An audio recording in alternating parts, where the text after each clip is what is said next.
Last year, the crabbing world was shocked when the Bering Sea snow crabbing season was canceled for the first time ever. This year, the worst is happening once again.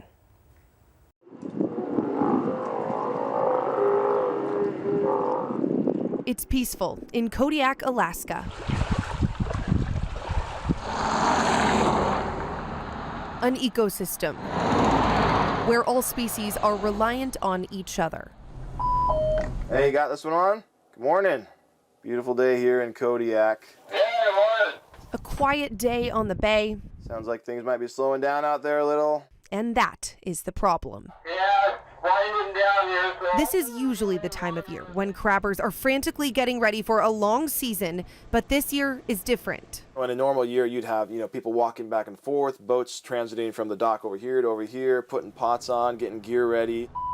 If anyone can find them, you can. So. Commercial crabbing is a family business for Gabriel Prout. Have a good one, Mike. We'll talk to you later. But commercial crabbing is once again canceled this year for snow crabs in the Alaskan Bering Sea.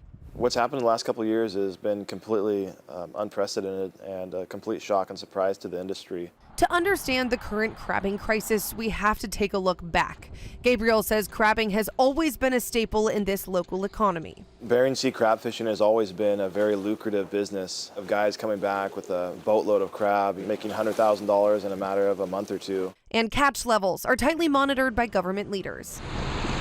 Every year, information on the crab population is gathered by the National Oceanic and Atmospheric Administration and is reviewed by scientists and a council of leaders from Northwest states to set overfishing levels. The state of Alaska ultimately sets the total for how many crabs can be caught each year based on NOAA's survey. So this is a male juvenile snow crab. For the first time ever in 2022 and now again in 2023, these scientists and leaders canceled commercial snow crabbing completely, something research biologist Aaron Fedowa says NOAA did not see coming. It was evidently a population collapse, and 10 billion snow crab had disappeared from the system.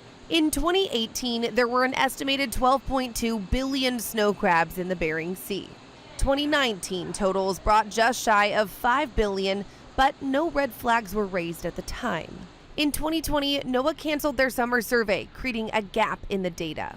Then in 2021, when the survey returned, the worst numbers ever recorded, barely more than 1 billion snow crabs in the Bering Sea, down 10 billion from just 3 years prior.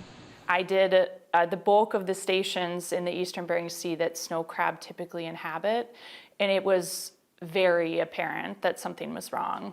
We dropped the net down at stations where we normally get thousands and thousands of those small juvenile snow crab, and they were virtually absent from those high density stations. She says simultaneous with that first drop in crab numbers, 2018 and 2019 brought record warm water, and that had many indirect impacts on the species, ultimately leading to a large-scale mortality event.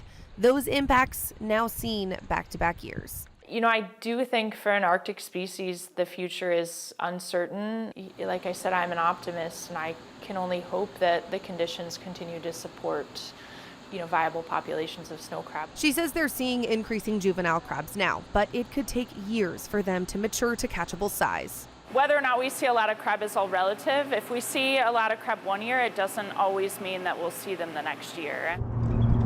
I haven't got to reach out to anyone yet. Families like Gabriel's are left waiting for those juvenile crabs to mature and hopefully survive. It's extremely difficult. A species that, for them, that comes out to about 175. Yeah. Makes up 80 to 90% of their income, and now multiple years of depleted income are catching up.